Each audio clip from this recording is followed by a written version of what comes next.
Welcome everybody to Elite Insights. My name is Toni Patillo and I'm your host today.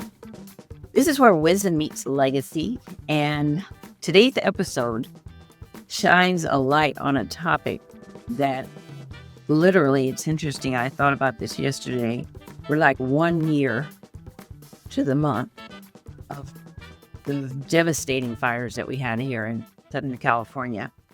And so this topic today is really critical for all of us to live and work in Southern California. Fire safety, preparedness, and resilience is a key topic. So I'm really honored to be joined by two incredible leaders from the Hollywood Hills. And they're from the Hollywood Hills Fire Safety Council. And we have Sheila Irani and Justin Burnett.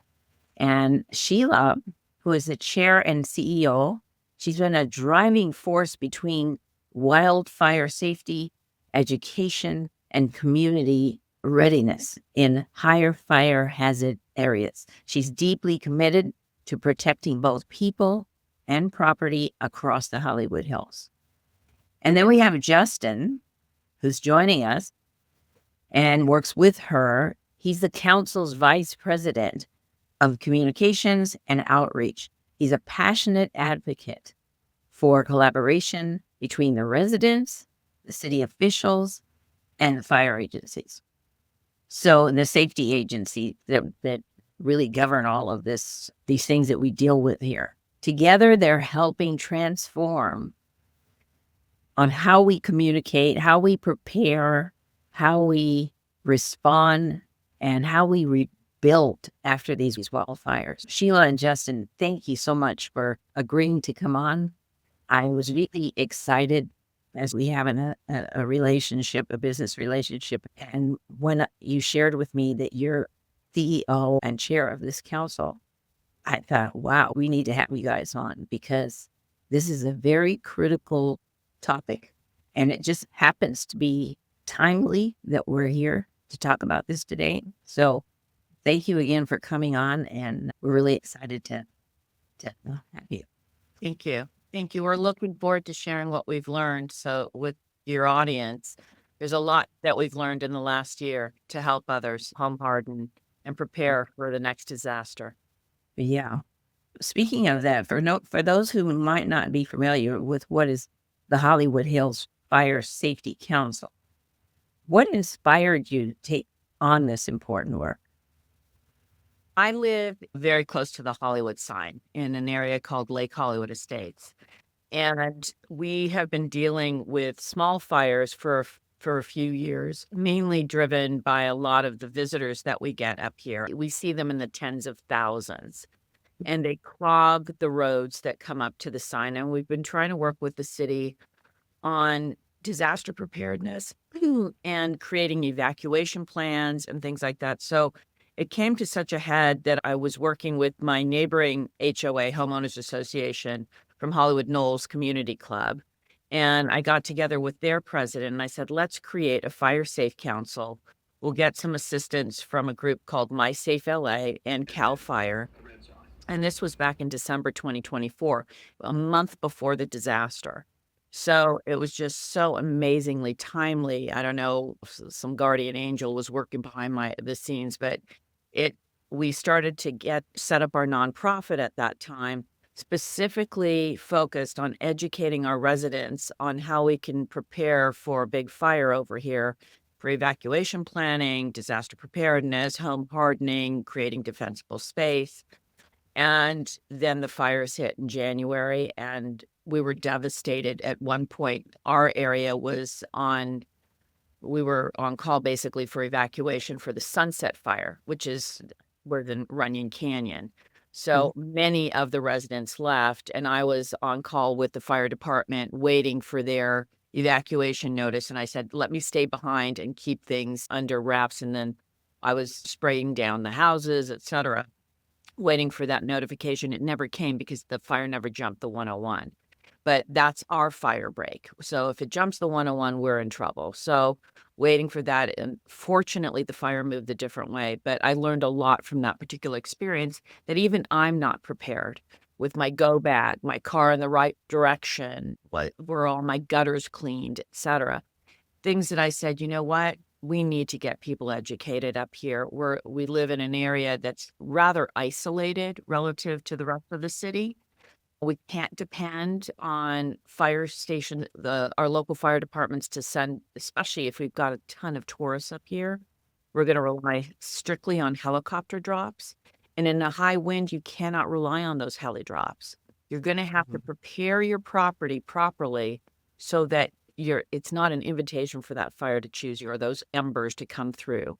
So we've got to protect ourselves. So that was really the initial goal. And then the people that have joined the board are just amazing leaders that are very dedicated to learning as much as we can to help the general public and get out there and create that awareness. And that includes Justin. Yeah, Justin's been an amazing asset for our Fire Safe Council. Thanks, Sheila. So, Justin, your role focuses on communication and outreach. Do you also live in the Hollywood Hills yourself, too? I do. I live near Sheila, Irani, just on the other side of the hill. I live in a neighborhood called Hollywoodland. So it's the historic neighborhood with the older houses right before the Hollywood sign. And our neighborhood's a little bit more narrow in terms of streets, and the houses, some like my own houses, are over 100 years old. So our neighborhood was started back in the 20s. Okay. And I got involved with my local homeowners association. I started a WhatsApp group, and we did that mainly for security. We were having some issues with stalkers and things like that. When the fires hit, that WhatsApp ballooned into over 200 people because it became a way for people to communicate with each other and give each other news and look out for and give each other advice on what to do and all this stuff. And so I was hoping for a long time that because I had been into researching fire since just after my wife and I moved here.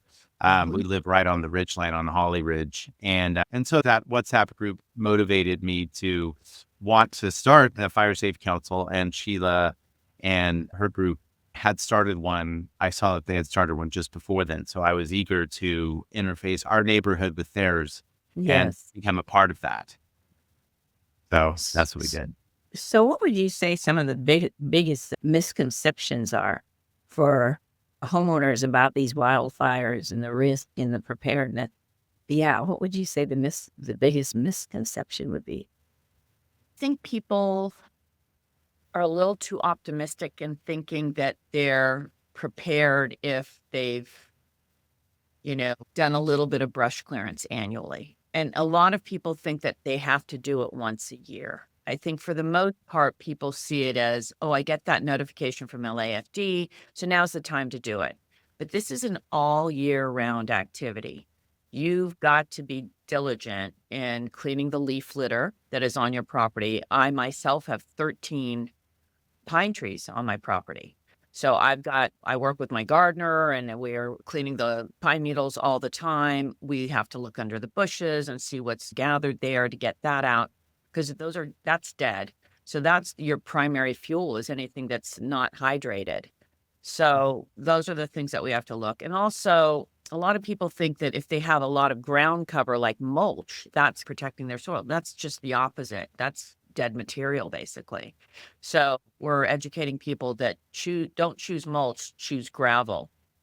If you want anything or nothing, dirt is great. Dirt doesn't burn. There's a lot there that we're working with. But I think the biggest one is, oh, I only have to take care of this once a year. This is an ongoing thing. And that really has, since January of last year and the big fires, that has been the big lesson that I think a lot of people have learned. This is an ongoing maintenance and responsibility. Yeah, absolutely. Yeah, I would think if people could understand just how embers work in a fire, and that 95% of home ignitions happen in these fires due to embers, if people could watch footage of how embers have behaved since these fires, you can watch lots of great videos and see exactly what happens in the course of a fire and how these winds drive these embers into the little cracks of your wood siding, of into the bottom of your hedge that looks absolutely pristine on the surface and has all this dead material on the inside, into your juniper trees that have a lot of dead material in the center of them. Those embers just take a little bit to get into those areas, and then your home catches fire before you know it. And I think most people don't understand that. Most people think, I water my trees, my yard looks good, and they don't understand exactly how vulnerable their houses are. Yeah, this is a fantastic mission that you guys are on, because it is about education, and it is about making people aware of what really stands behind this thing. And it is important to know. Most of us don't know. We just don't have a clue as to what we need to be doing. Even for those that are living in apartments, I would imagine there's precautions there and that you have to be aware of. Yeah. I had a friend who lost her rental place in the Eaton fire. And she said she went to bed thinking, oh, the fire is so far away. There's no way that it's coming down the hill. Before she knew it was 3 o'clock in the morning, and her neighbor's knocking on her door and saying, the apartment's on fire. You need to get out. So you've got to take it seriously that these winds were so high, and it's an experience that very few of us have ever gone through. I've lived in Los Angeles all my life, and I can't recall any time having such high winds. They've been high, but never this high. And we've relied heavily on LAFD to save us.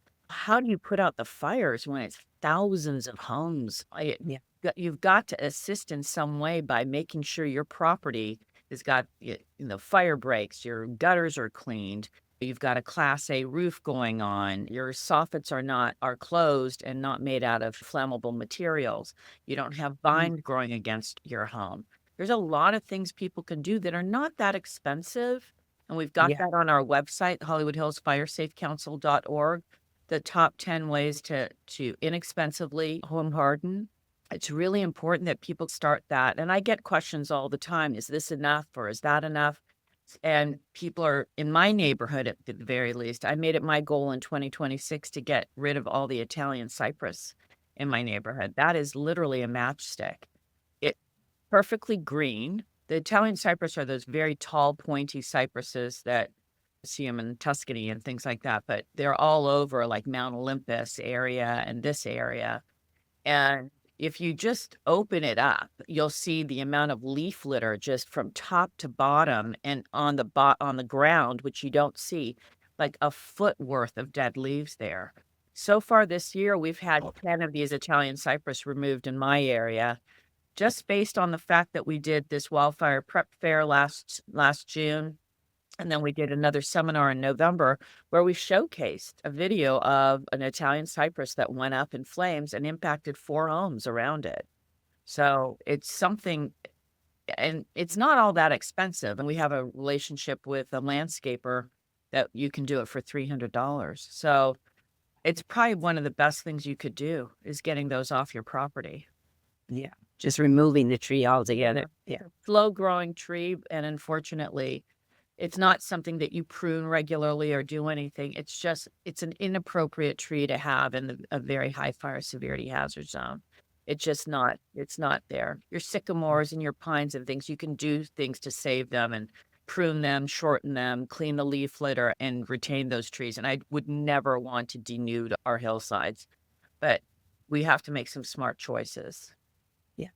But it seems to me that hopefully we're heading to a space where you actually get fined by the city if you're not managing these things properly. Well, you are fined right now through brush clearance regulations. You'll get your notice sometime in April, and usually it's about May 1st you're due for it. And if they come around and they see you haven't done it, you get a small fine of, I think it's $60 or something like that. And if you don't do it a second time, it keeps growing to the point where the city takes it on themselves and charges you for the cost of removing all the trees and the brush and whatever it is to maintain the brush clearance and reduce the violations. So that had happened. That's happening more and more frequently. But this year, I have to say, I heard chainsaws and trimmers going on for 3 or 4 months. In fact, this past weekend, a neighbor of mine removed 4 cypress trees. I Wow. think people are getting the message this is not something you just do once a year, it's an ongoing thing, and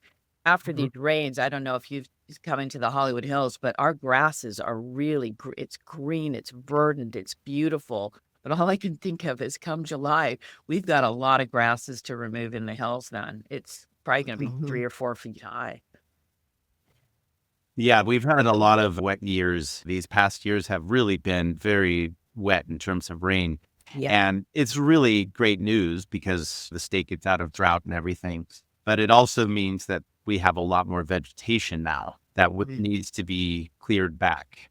If you look at pictures of what our neighborhood or the hills of Los Angeles looked like back in the 1930s, they were just chaparral, much like the Los Angeles National Forest. And when you look at them now, since we've lived in them for over 100 years now in our city, they are Yeah. full of all sorts of diverse kinds of trees that are indigenous to our area. And so we created all this amount of vegetation that is now producing a lot of leaf litter that is ripe to catch fire from embers. And unless homeowners and neighborhoods and cities and property owners all take some ownership in reducing that fuel, it becomes a dangerous combination once you get into the windy season, in September. Let me ask you guys, you have the Hollywood Hills community and committee. Do they have these committee in these other areas like Palisades, Malibu, the Eaton area, the Altadena? Do they have these type of committee There are a that are few of working? them. There are not that many fire safe councils, but there are a lot of areas that are opting for fire-wise designations, and they're working with My Safe LA once again to get that designation. Our fire safe council is a lot more work. It's one, you have to set up a nonprofit. You have to set goals. Those goals are monitored annually to see that you're making those goals. It's a lot more work than the Firewise designation is. Basically, Firewise is a part of what we do, but it's not the only part of what we do. We go a little bit beyond that as far as the education is concerned because we run this giant fair at once a year. We're planning it again for June 6th in our local park, Lake Hollywood Park again. And it's we spend about 4 hours educating. We have, back-to-back speakers for 4 hours talking about everything from the new paints that are coming out of Australia that have graphite in them and are basically fireproofing your home. Yeah. And Citrotech, there's a spray that you can now spray your trees and that suppresses the fire. There's all sorts of things coming out now that we're finding, excuse me, all from all around the world, especially Australia, because they deal with brush fires constantly on a grand scale. So their government has spent a lot of money on research and development of new products that are now entering our market. So That's there's a lot going on in the thing. So we want to make sure we're on top of it with state of the art and education. And the Wildfire Prep Fair allows us to do that. And last year, on our first year, we got 350 attendees. We're hoping for more. The biggest problem in our area is parking, is when we have to compete with tourists out there that are trying to get their photo of the sign. It's hard for us to use right. our own park. Interesting. So what makes the Hollywood Hills such a unique and challenging environment for fire safety? For us, it's the sign. The sign is such a draw. Justin lives in an area that was built in 1920s. I live in an area that was built in the 1960s. It has wide streets, sidewalks, underground and power lines due to the Bel Air fire and what we learned from that particular fire. So when my area was developed, it incorporated all that. Justin's had already been developed, so they have much narrower streets. They're very windy. There's a lot of very much older trees than my area by a number of years. So they've got eucalyptus and large sumac bushes, and which I see whenever I take that route to my home, and it frankly scares me. And they're denser. Our lots are very large. They're on average a third to a half an acre, whereas their homes are very dense and very close to one another. So there's that big difference. And then on the other side of my neighborhood is an area called Hollywood Knolls, and that was built in the 40s. And they have the underground and power lines. They have some wide streets for corridors, but they have narrow streets as well. They have no sidewalks. So we're committed to solving this problem because I can't enter my area without going through one of these two neighborhoods. They're on fire or they're not doing what they can do to suppress a fire or home harden. It will impact my area. So that's why we decided to create this Fire Safe Council, and we brought under our wing Hollywood Land, Beechwood Canyon, the Dell, Hollywood Dell, Hollywood Knolls, Hollywood Manor, and Lake Ridge Estates, along with Lake Hollywood Estates. And there are other neighborhoods that would like to join us, but it's getting so large and unwieldy. We're working instead with their HOAs and getting their FireWise designation and helping them do that. But we're at a point where we're pretty much maxed out. But the other ones that I know of are Brentwood, which would impact Palisades. And there's one in Northridge. And I don't know of any other one that's being created right now because it is a lot of work. It seems like most of these areas should, especially these very fire-prone areas, they should invest their time and energy into making this. But both Justin and I are available to work with the HOA leaderships or whatever, the neighborhood councils, speak at them, help educate them. And our website, really, anybody can access it from anywhere, including out of the state, to learn a lot. We compile a lot of videos and literature regarding the latest and the greatest in fire technologies. We create better about that. We created a little resource for people to do as much research as they want. We even have it down to just the top 10 of the least expensive things you can do for your home to protect it against fire. But it gets as deep as, to your point about how are these neighborhoods so fire prone? All the hills in Southern California are a specialized ecosystem called chaparral. And chaparral in and of itself is designed to burn every 30 to 50 years in order to propagate. And that's a natural part of the ecosystem. We've all decided over the past 200 years to build homes here in the middle of it. And then we added trees on top of that. And then we have the winds that kick up. So we have created this system by being citizens of Los Angeles in the hills. And we just now have to learn how to deal with the reality that when these winds kick up, we can protect our homes against these urban conflagrations. Our neighborhood is very narrow. It takes 4 full fire trucks to put out one structure fire. So if you have 10 houses on fire at a given time in a single neighborhood, that's 40 trucks, not even to talk about the personnel. And if you look at our neighborhood or most hillside neighborhoods, especially Laurel Canyon or Bel Air, a lot of those streets will not be able to contain that many fire personnel. Right. So if homeowners don't do the work, you can't expect the fire department to be able to do it either. Isn't the space? Being in real estate, I think it's important for us to take on form of education, educating our buyers and the sellers about these things. As real estate professionals, I think we need to tune in with you guys and help to educate and make sure that people understand where they're buying, what it's from. We do have natural hazard disclosures, but nobody's reading them, and nobody's really getting educated on the pros and the cons. And every area is going to have pros and cons. And so as you're investing your monies into whether it's a primary home or a secondary or investment property, you need to be super clear. And I feel like us real estate professionals need to make sure that we are educating these buyers. I just closed a deal up in Calabasas. And there's a lot of this fire hazard up there. We could barely get insurance. This is a big thing too. There's a lot of the major insurance carriers that aren't even writing for these areas. Okay. Right. So we have to be super smart as any area. There's all kinds of natural hazardous things. So I do believe the city of LA now has passed something. It might have been just recently, maybe it was January 1st, that if you sell a home in the very high fire severity hazard zone, it's required that the fire department signs off that you have done the appropriate brush clearance. Because a friend of mine just sold a house a block away from my home, and he goes, Sheila, I can't get through the fire department. Can you help me out?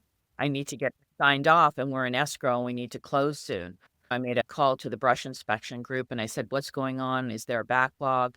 Unfortunately, they pass these laws in the city, but they don't add additional personnel to the fire department, and they're already short-staffed.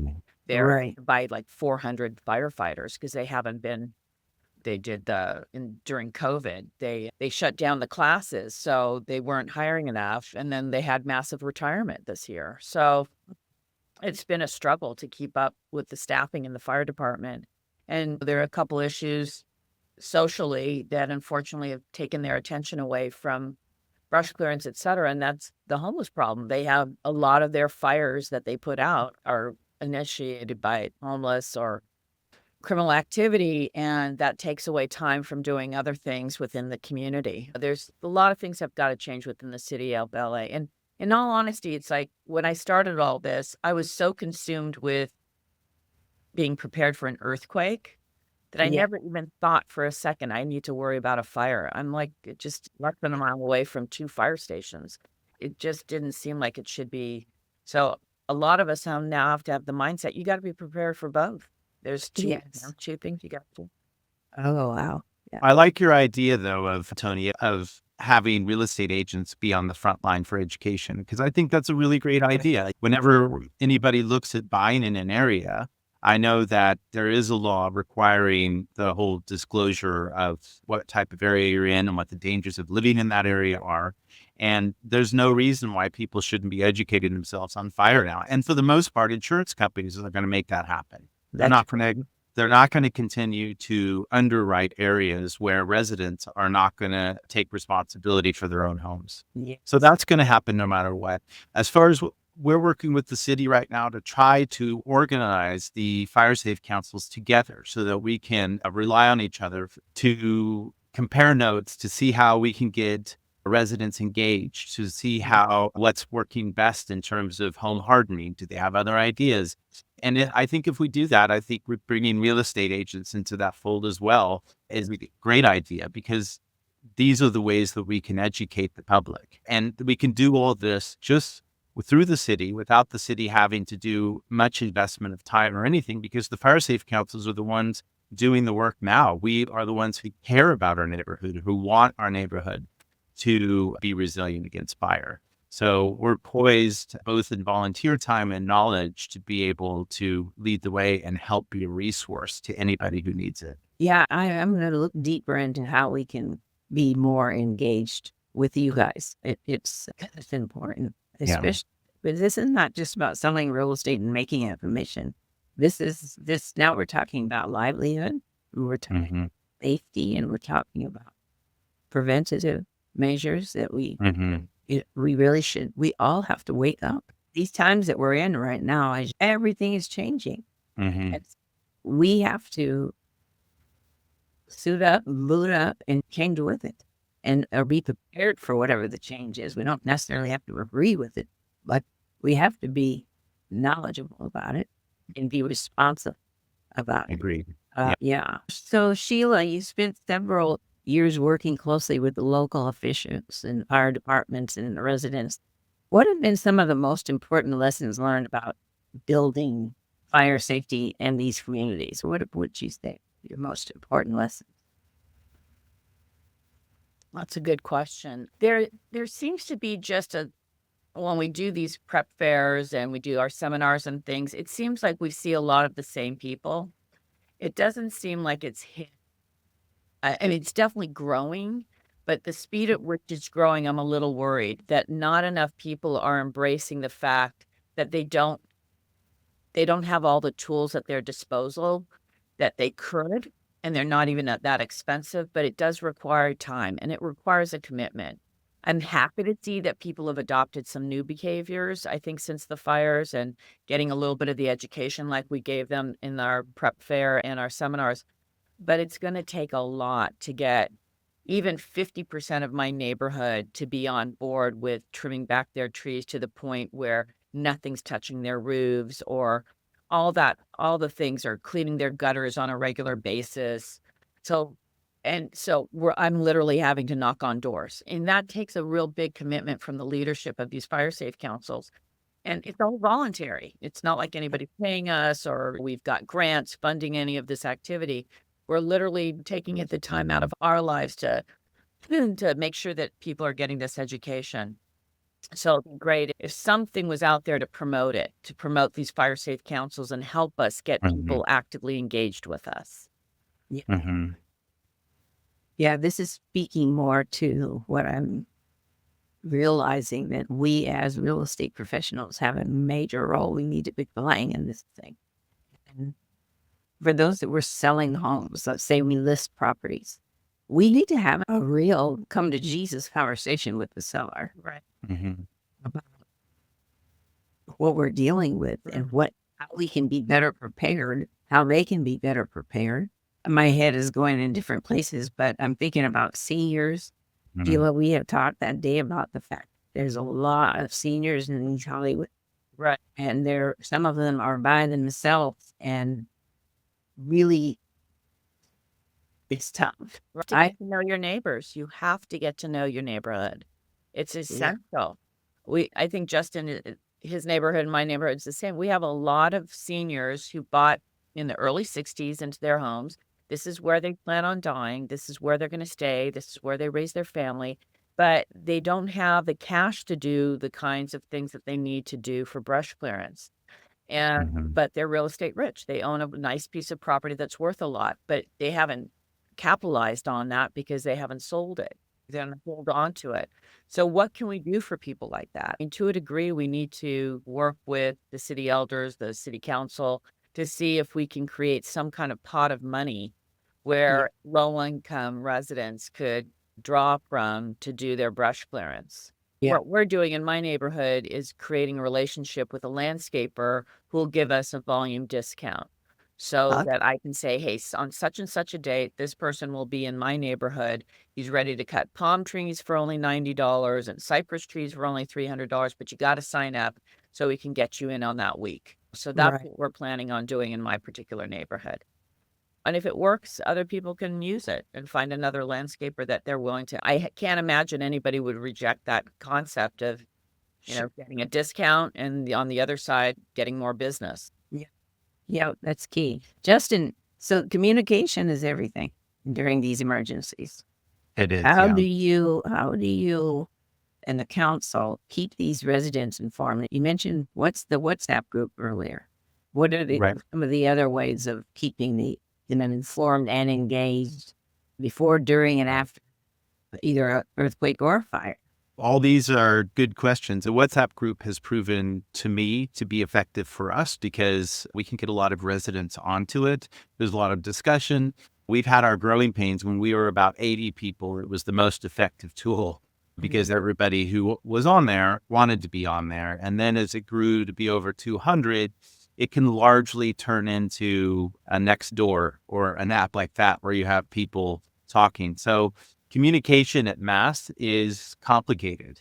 And especially whenever emergencies happen, you can get a lot of conflicting information. I think the most important thing about our WhatsApp group is that it has to have moderation. If you don't have moderation, it quickly goes off the rails. People chime in, they say things, people start fighting. So somebody's got to moderate. You have to have somebody on there moderating constantly. We have seniors who constantly leave audio messages by accident on the emergency thread.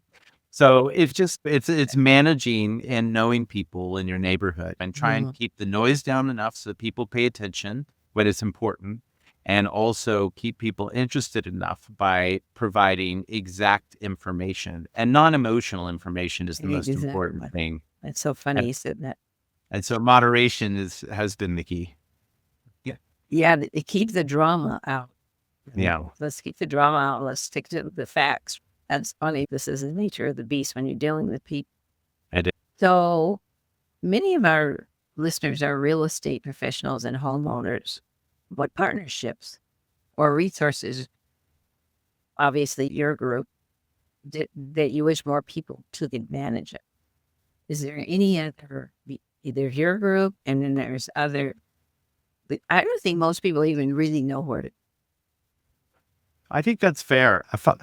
Whenever I started looking into becoming a fire safe council before I met Sheila, it was hard to know even what a fire safe council does. And I don't think members of our board, our homeowners board, knew what a fire safe council did, and they wanted to start one. And largely they thought it was just in order to get grants from the state in order to achieve your goals as a neighborhood. But the more that we've gotten into this, it really is about community leadership. It's important to figure out how we can be at the top of people's minds. Yeah. And that comes in so many different ways. But it's not just about it is a lot about having the fair that Sheila put on last year. I wasn't part of the Fire Safe Council when they did that, but it was an amazing event, and it got over 300 people to come and think about what they were going to do for their home. And there's a group called My Safe LA that does things like this. And there's the mayor's office has also done things like this. What would be great is if they can coordinate more over cross agencies to the fire safe councils, because the fire safe councils are the boots on the ground. If you look at the Topanga Fire Safe Council, there's a lot more fire safe councils in Northern California where they have a completely different kind of ecosystem. They have large tree ecosystems, and fire has a different behavior up there. They all become ways, they are the direct access to the neighborhoods, to the residents. And that to me has been the key in figuring all this out, is that is what our Fire Safe Council is. It's our job to go and figure out how to get the resources and how to get the city to utilize us so that we can get the neighborhood actually involved in becoming a community that can be resilient to fire. Yeah. And to mention again, our Hollywood Hills Fire Safe Council is a nonprofit. So it's a 501c3, and we do accept donations. So That's great. in last year's Wildfire Prep Fair, we did have local real estate agents there as well. And we opened up our board of directors to some local real estate agents that were in the neighborhood, asking if they would want to be involved. So in fact, the co-chair last year is a real estate agent. I would say that it's an amazing opportunity for the real estate community to join forces with your local fire safe council and to review the websites. There's so much education there. You don't have to attend a fair to see some of the vendors that we had and what they can do, and then connect to their websites. And it's also a tool that you're giving your clients. Say that they're preparing their house in a very high fire severity hazard zone. And so you're letting them know, did you know about this particular paint? Or you might want to consider using porcelain tile instead of Trek deck for your deck, or whatever, things like that. Those are things that you're going to have this valuable insight that they can lean on, and little by little the word will spread. Yeah, that's awesome. Yeah, I think it's key. That should be something as real estate professionals that we do. It's just a natural part of our service, and that is to make sure that they are totally aware of the things that they need to do. Right. And this client who I just hosted, Calabasas, just had the exterior of her home, but nobody knew anything about this paint. There's a type of paint that you should use. Sure. So there's all these little things that it's like we need a hit list. You see, yeah. And that's our website. Just accessing our website, you'll find a lot of good resources, and watch videos. And it's not like we're the end all, but we're a good place to start. Yeah. Yeah. We went through, the state list has recommended vendors of all these different products and things you can do for your home. And we've gone through and talked about every single one of them. And there's a review of everything on there. So hopefully it could be that resource for people, at least as a starting point. You're always having to come up and figure out it for a specific home. The list isn't going to apply to every home, and you might have to figure out different things, but definitely we should be a resource for anybody who's looking to harden their home in any way whatsoever, from high end to the most simple things you could possibly think of. Yeah. That's awesome. So we're talking about building awareness and resilience. Sheila, one of your big focuses is creating safer environments and higher fire zone. What are some of the practical steps that homeowners can take right now to reduce their risk? Survey your landscape.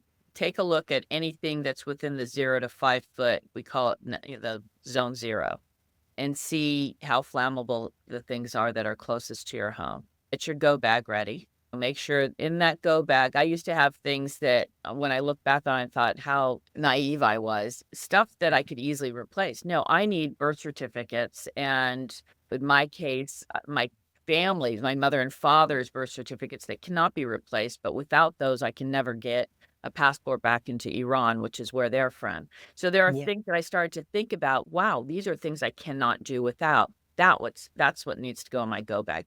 What I wear, I can always buy clothes wherever I go, that kind of thing. So there are the things that you really have to take a look at. I created a list because I knew that in the event that the fire department says you have 1 hour to evacuate, I cannot afford to panic, right? So I created a list on my computer, and I have a printout in every room that says exactly what I need to pick up out of the house, things that I cannot live without, so that I'm not thinking about it. I'm just getting it together.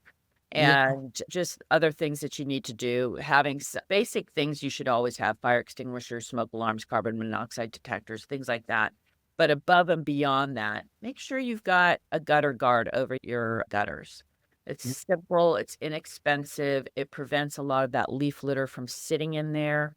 It's also good for when we have these heavy rains. So it serves a lot of purposes.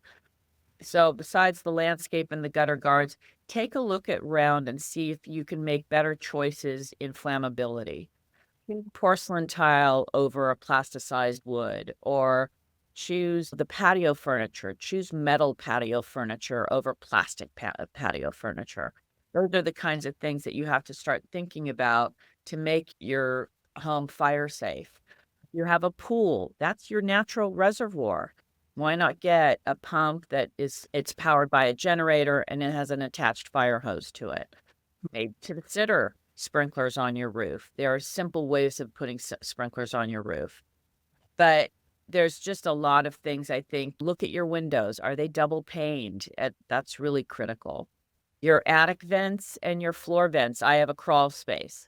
Make sure that the mesh on them is at least 1/8 of an inch. I doubled them up to make sure that they were really sturdy. And I also put an attic fan underneath my house to blow out, so that embers, as they try to get in, that attic fan will push things out. So there's a lot of things that you can do that are not that expensive. I replaced my wood doors with steel doors. And I'm even considering now doing a steel shut door that would shut in front of my garage, because my garage is redwood, and converting it to anything else would be very expensive, but having one of those shutters would probably be a better idea. So They do say that if you keep your gutters clean and do the mesh on all your vent spaces, on your attic vent spaces, your foundation vent spaces, your eaves, if you do that, you are already improving the survivability of your house by 50%. Just those two things. And that's because those are the primary catch points during an ember storm. So that's the basic first thing I think you could do, along with the items that Sheila mentioned. And then they're not expensive. And if you can't afford gutter guards, then when you're notified that the 90-mile-per-hour winds are coming around, get on there with your blower and blow out your gutters. Do something to get that yourself prepared. Get your patio furniture inside, if it's plastic, all the cushions and stuff inside, the umbrellas. Those are things that you need to put them in the garage or put them inside your house in some way to prevent them from catching on fire and spreading the fire as an ember. There's a lot of things that you can do. And I think it makes people feel good that they can be productive and actually prevent something right before it, rather than worry. Yeah, that brings me to the next question for Justin. How do you approach community outreach in a way that actually gets people to take action, and instead of tuning out of another safety message? How do you get people to really engage? It's hard to say because I don't have a lot of experience so far in the Fire Safe Council where I can show a lot of, we got all these people to do what we asked. But what I've heard, because I've asked this question, the hardest part about our setup is community engagement. Everybody was interested in figuring out how to make their home safer last year until the first rains hit. And then everybody tunes out. Everybody thinks, oh, we're good. And large part, that is true. The thing that made everything so unusual last year is we didn't have Santa Ana winds nor rain until January. And then we had incredible winds and had no rain for an extended period of time. And that's what makes everything so dangerous. So the same thing happened this year. We got our rains early this year. So any hope for community engagement kind of goes out the door as soon as the rains hit, because everybody thinks, we could push that tree removal down the road. Because it's not, look, most people would rather spend the money on new kitchen cabinets or something than they would on tree removal, especially something that gives them privacy. But what we've come to when asking this of other fire safe councils, the truth is you have to scare people a little bit into the reality of what's happening. And the best thing I've seen for that is to show video examples. You can when we did our fall presentation to everybody, I put a lot of video footage, and that's available on our website too. But I put a lot of video footage of ember storms. I put a lot of stories from existing fires from the campfire. If you see footage of the campfire that burned Paradise, it happened at 10 o'clock in the morning, and it is absolutely pitch black out in all the videos. And people don't realize what it's like to be caught in an ember storm. And the truth is, I think for people to pay attention, they need to be watching these videos like Fire in Paradise on Netflix and understand exactly why it's so dangerous. Yeah. I think you're right. They've got to see it. Yeah. They don't register it when they're just hearing about it. No, it doesn't feel the same. Yeah, trying to evacuate in pitch black, assuming that, is in the case of the Palisades, somebody just left their car because they couldn't move, and that just caused a huge traffic backup. Yeah. We even here in the Sunset Fire, we didn't get LADOT up here quickly enough. People were like confused. Where do I go? Which direction should I head towards? Those are the things that the city needs to work on too. Evacuation is really critical. We don't want people staying behind fighting the fire. There are a lot of people that, now have lung damage or potential eye damage that stay behind. So it's just prepare your property, but at the same time, understand that you're going to evacuate. You need to be prepared with that as well. So it's not devastating as it was for so many families. Yeah. And the only way that we survive as a city, the next LA fires, is if we do work together neighborhood to neighborhood. That is the only way, because we are the fire break for the next neighborhood over. And if we're not doing the work to be that, then we're putting them in danger, and vice versa. So let's see here. Let me see, making sure this is good. This is all good stuff. I'm like, we could just talk about this stuff for a long time, but I really want to figure out how we can get the real estate community, the real estate professional community, to really lean in. Like our associations, we should be talking to our associations, and we should be implementing things in our trainings and all around so that we are more tuned into this. And because we're the ones engaging with these people on a regular basis, so we have the ability to make a difference, if you would. We can design it for you. We can design a meeting for you. We can, about how when you bring together a group of individuals to learn about this and to communicate this to not only homeowners, but home sellers, home buyers and home sellers. It doesn't have to be some huge financial burden upon one or the other. It just has to be an understanding of the risk. So if a seller can't mitigate the issues because they're a senior citizen or they're a family member who's inherited the property and is wishing to sell it, then at least the buyer sees that as an opportunity. There's a price difference that could be made in order to make those mitigations happen for them to take it over. But as long as somebody in the transfer of ownership is making those mitigations happen and real, then you've made a big difference. And if you do that house by house over the course of each sale, you're making neighborhoods safer. It's as most people's biggest investment is in their home. That's where That's their net worth is it's tied into the value of the home. And after these fires, I can tell you the values of the hillside homes dropped because yeah. of the fear factor. I don't want to live in Mhm. those hills. That's going to be a real problem. And of course, then there's no insurance, right? California Yeah. Fair Plan, and that took a huge financial hit. So the fear was, this is my biggest investment. If I can't insure it, or if it's not protected at the next disaster, I could lose a lot of what I've saved up for to hand over to the next generation.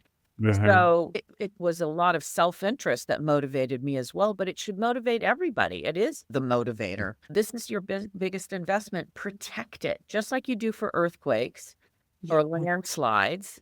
Fire has got to be something in those of us who live in the hills. And if you do, it makes you that much more valuable on the marketplace. I can tout my other home that I was sharing with you, Toni, in Nichols Canyon, cement soffits, brand new Class A roof, and nothing within the zone 0. I've hardscaped everything, pulled out the grass, trimmed up all the trees, took out the cypress and the junipers, making it so home hardened that I can state to somebody, this is the best you're going to get as far as the hills are concerned. I've created enough fire breaks that it's a protected thing, a double steel garage door. Those are the things that you can now sell on a house like Mhm. mine that says, hey, listen, you're a little bit more protected here. You're a lot more protected. Right. That's It's a an selling- asset it's for the selling sales. point. Yeah. Right. Yeah. That added value, I would say, Mhm. big way. And we should try to find a figure for it to add to that value, because I think any appraiser would have to take that into consideration. Right. And getting insurance at some point, like Justin said, it's going to be mandated. They're not going to insure you if you've got vines crawling on the front of your house or a pine tree hovering over your roof. It's just, they're going to say, no, you haven't done what's necessary to protect the property. You expect me to cover everything at the end. They're not going to do it. Yes. I wonder if there's, do you guys hear that noise? Why do they decide to do these windows? Not every time we do these shows, they just happen to be here doing the windows, and it's like, they only clean up once a month, but we happen to be on the same day. Gotta get the schedule. Yeah, exactly. So, Justin, you're helping shape the new generation of residents. You're engaging with the community safety, and what impact do you hope your work will have 5 or 10 years from now? I hope it'll be more about more community engagement. I hope, and not just amongst neighbor to neighbor. I'm hoping it will be more, the city will know how neighborhoods can cooperate with each other. Well, from what I've seen, a lot of people started new fire safe councils or wanted new firewise communities, and they were largely invested in their small group of people who are interested in that. And I really hope that people see the value in collaborating across organizations and how important it is to share resources, because we're all volunteers. Everybody does this because they care about it. And we're all here to figure out, we don't want to go around ripping everybody's trees or bushes out. We want to figure out what the best way to have a beautiful house and also be resilient for fire, because this problem is not going away. No. And whenever you see fires like the Camp Fire that move at a rate of 1 football field per second, the only way you can prepare yourself for that is to think ahead of before that wind kicks up, before those fires catch. And you have to think community to community. You cannot think only my house. It has to be amongst the community. We're going to do our best to try to figure out how we can engage more and make a difference, because I think it is community to community. It's a village. It takes the village. Yeah. We can't just depend on fire departments, and For sure. fight this. Yeah. So you've answered that question, Justin, about how you see this thing 5 or 10 years from now, and I think that's great. Is there anything else that we didn't cover that you would like to? Let me just say this for the listeners, whether they're homeowners, real estate professionals, or city residents, you guys have already given us a wealth of information as far as what they can do today to start really getting themselves prepared. I don't know, but I really have a whole different perspective after you visit with you guys of the importance of coming together, collaborating with other professionals as well as residents. We've got to come up with a big way to really bring this to light because it's not getting better. Every year, our weather Yes. more intense. Right. So what makes you think that it's not going to happen again next year? There's 100% probability that it's going to happen again. And after a fire, then you have to worry about landslides because you've destroyed the root system that's holding the hillsides together. So it's so imperative that we prepare ahead for a number of reasons, or literally nobody's going to want to live in Los Angeles. It's just one disaster after another. It's going to really impede property values. And which ultimately impacts our county and our city's revenue stream. And if they don't have it, how good of a fire department are they? So it's like we're trying to create a win-win before it becomes a lose. It's just we've got to get it together quickly. Of the essence. We don't know when the next one's going to hit. And homeowners have the ability to create a home that is resilient against fire. They have that ability. It's overwhelming. It's overwhelming to stop into that and think of all the money it's going to cost. But just take it little by little. Right. Take one step first, complete that, and then take another step. And just know we have the ability to do it. We could do it. We could make it safe to live in a hillside neighborhood. Right. So educate, but really critical is caring. You have to be concerned with your neighbors. If you say, I don't feel like doing my brush clearance this year, whatever, I'll pay the fine. You're not just impacting yourself. You're impacting the neighborhood. You're impacting your fire department. They have to fight the fires. They put their lives on the line. So it's critical that you think in a communal way. You can't just, you got to get rid of the self-centered, I'm in it, all I have to care about is my four walls and the property lines. It's got to be you care about your neighborhood. Yeah. That's so critical. Those days are over. Look at the state of the world. I mean, we've got to realize that we are all one and we are all dealing with it. Right. It's impacting us whether we watch the news or not. Right. Right. Every day, Right. I thank God for the activists, the ones who are putting themselves on the line to fight for whatever they're fighting for, being it disaster preparedness or our civil rights. I'm grateful for anybody who puts that energy in because nobody's paying for it, and some of them are paying for it with their lives. Wow. This is really wonderful. This is wonderful. Thanks for Thanks giving for us the having it. opportunity. It's an Mhm. amazing time for us to reach out to this community, and I think your ideas of getting the real estate world involved is an excellent one, and we'll be here to help you in any way we can. Yeah, know quite a bit of people in the association in business for so long, but I was also very active on these boards. So it's time. You need to, maybe we do there's a mandatory type of thing that we can put on these real estate professionals, a mandatory course that we go through. And Yeah.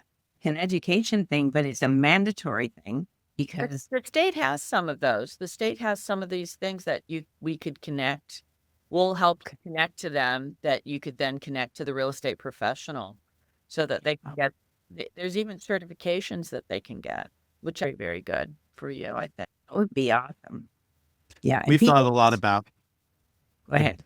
I was going to say we've thought about a lot about engaging through a screening of a documentary or something. Yes. There's been a couple of PBS did a great wrap up of the LA fires. Yes. And so if you did that with a Q&A and lead that into your role as real estate agents, I think that could be a great intro because you get people to really feel what the problem is and then give them a way to be an activist in that. I have a question for you, Toni, because you're out there on the west side. As you're seeing these people come back from the fire and rebuild, what are they incorporating in their builds that are different than what they had And I know not a lot has been built, but there's a lot of plans that are being checked and stuff. Did they decide to increase the space between the homes? Obviously they're going to change their landscaping. That's easy because everything was burned down. But is there something different that they're incorporating into these new models? And it's an excellent question. And the thing that concerns me the most is I haven't heard about anybody doing anything different. Now, some people, okay, there's a lot of people that are rebuilding, okay, and then there's some people who are just leaving the area and they're going somewhere else. It's hard to know because everything is so individualized.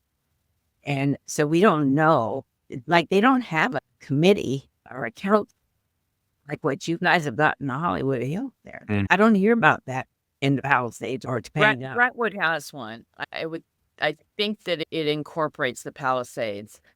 Okay. So I don't know what they're doing. It'd probably be well worth reaching out to them and seeing if you bring them onto your show as well. But we don't even interact with Brentwood or the other fire safe councils. We've got enough on our plate to get done in the Hollywood Hills.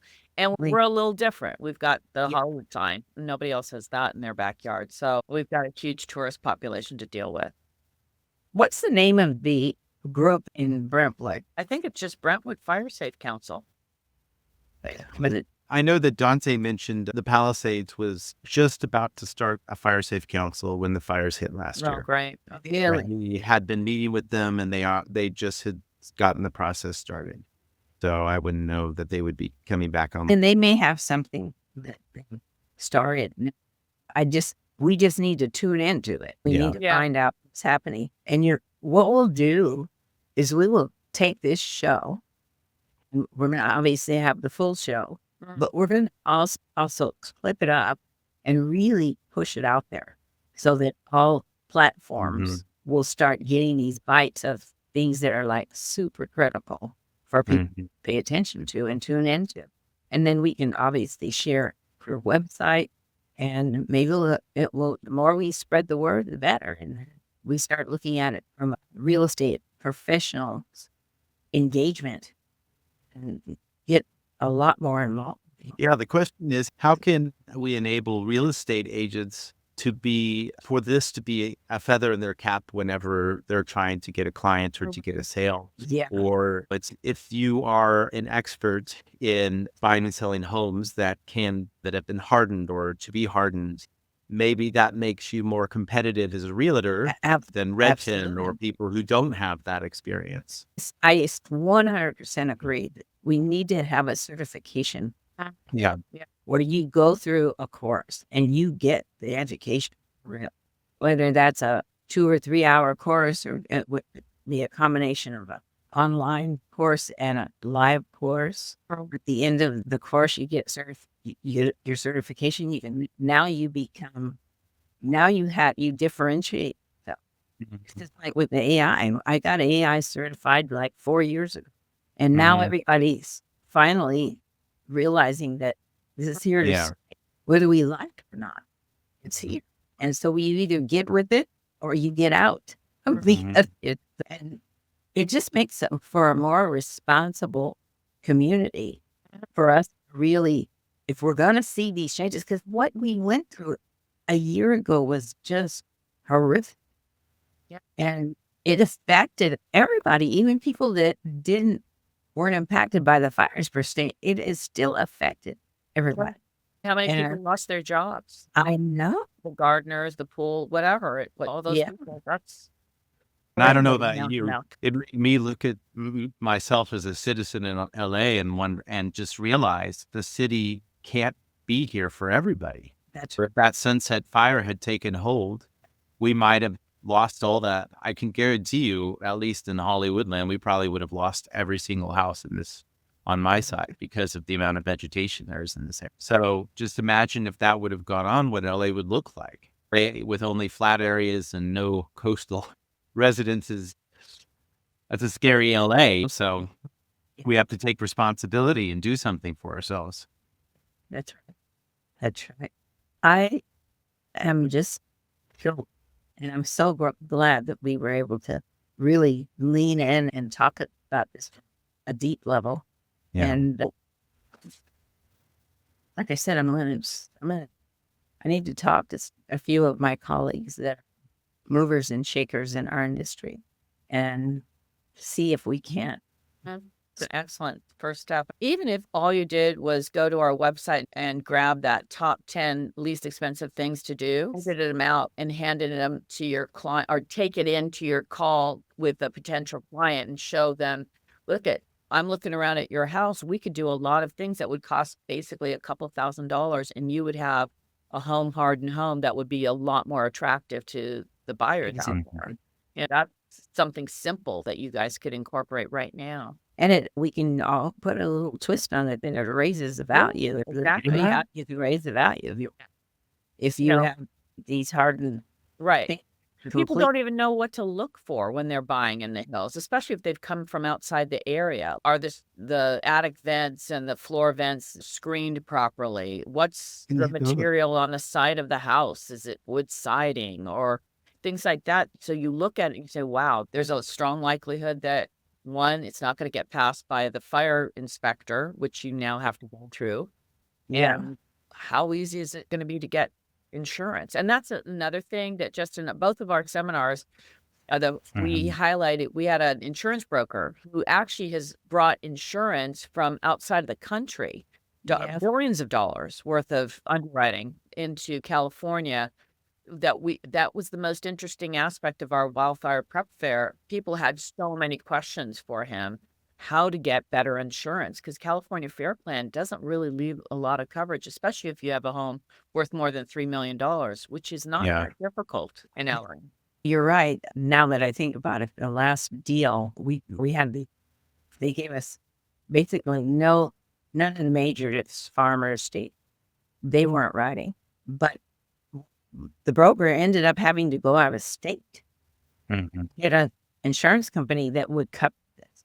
And I really do think there needs to be a category in the contract that is like it's a mandatory inspection, fire safety, like a contingency.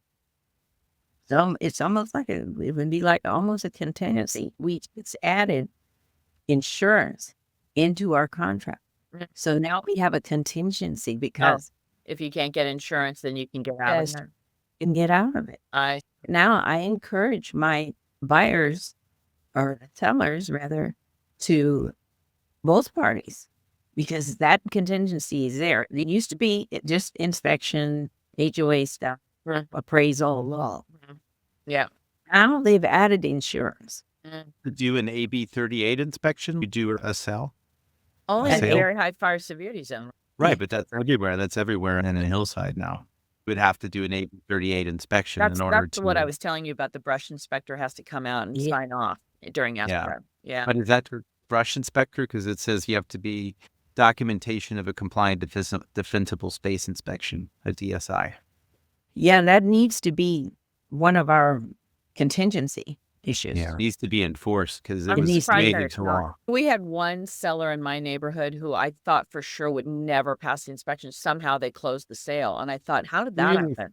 They had 2 palm trees literally covered from top to bottom in ivy, and then tons of dead fronds at the top of it. And I thought, and it's literally, they're both hovering over her roof. And then her entire outside is vined.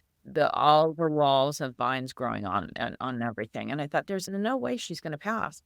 And they closed the sale. That's crazy. I think that whoever the realtor wasn't aware of AB 38 and that my other friend who was aware of it, he got caught in that, whatever the delay was caused by getting that inspection. Yeah, and it must come be from the brush fire division. It came out of Daniel Liberto, our inspector did it. So, yeah. But so that's state. If it's an assembly bill, it's more than just the city. Yeah, it's a state It's a state requirement. Anybody with 1 to 4 unit residential property in a very high fire hazard, very high severity zone. I'd asked a few realtors if they do it, and I've heard some say yes, and I've heard some not know what it is. Know what it is. And that's been since 2021, and that was enacted. Oh, wow. Wow. And that's really been ignored for a long time. Yeah. Yeah, I'm going to do, we really need to step up the plate here. And It would help so much. It would help It property would. values.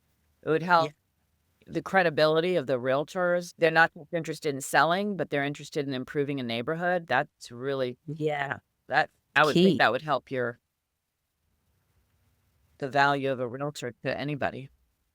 Yeah, the more we can get any voices of authority to plug fire resilience, the better we're all going to be as residents. Yeah, exactly. Yeah, because like we said, it's not like it's not going to happen again. It's going to happen. Yeah. Right. It's Yeah. going to happen. And that's what we need to hammer Yeah. into folks' head. Is Mhm. you have to put the fear out. It's unfortunate, right? It's really unfortunate, but you have to put fear. It's like the media, when it comes from the media, instantly everybody's reacting. But Mhm. if it comes through a typical word of mouth thing, nobody really pays attention. But Yeah. The word is protect your net worth, protect your asset. It's the number one asset in most people's portfolio. yeah, And it's got life. It has history and life. And my house houses 3 generations of stuff that from my parents and grandparents. yeah, God, to lose that would just devastate me. And yeah. If you protect watch your some of, assets. if you watch some of the community meetings in Paradise after the Paradise fire, a year later, when people were wanting to rebuild, they were trying to implement new building codes to be more. The amount of residents who had lost homes, who came in to argue that there should not be any additional building requirements, despite the fire, made the city council abandon all the new fire regulations. What? And this is a year after. And this is just human nature. People go through this clinical state of denial, saying it won't happen again. It won't happen to me. I just want to build my house the way I want to build it.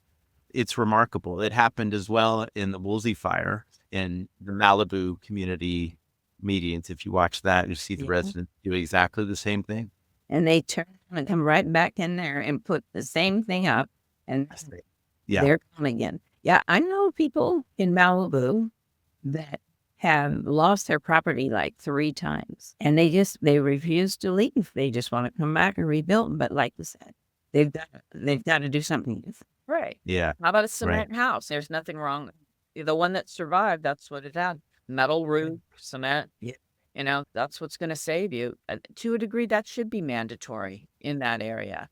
Absolutely. Especially because of the values of the homes and the cancer. Absolutely. And I don't understand who's insuring them. If you've lost your house 3 times with the same construction, who's insuring you? I know. It's a good question. That is a good. Any other points that we might not have covered?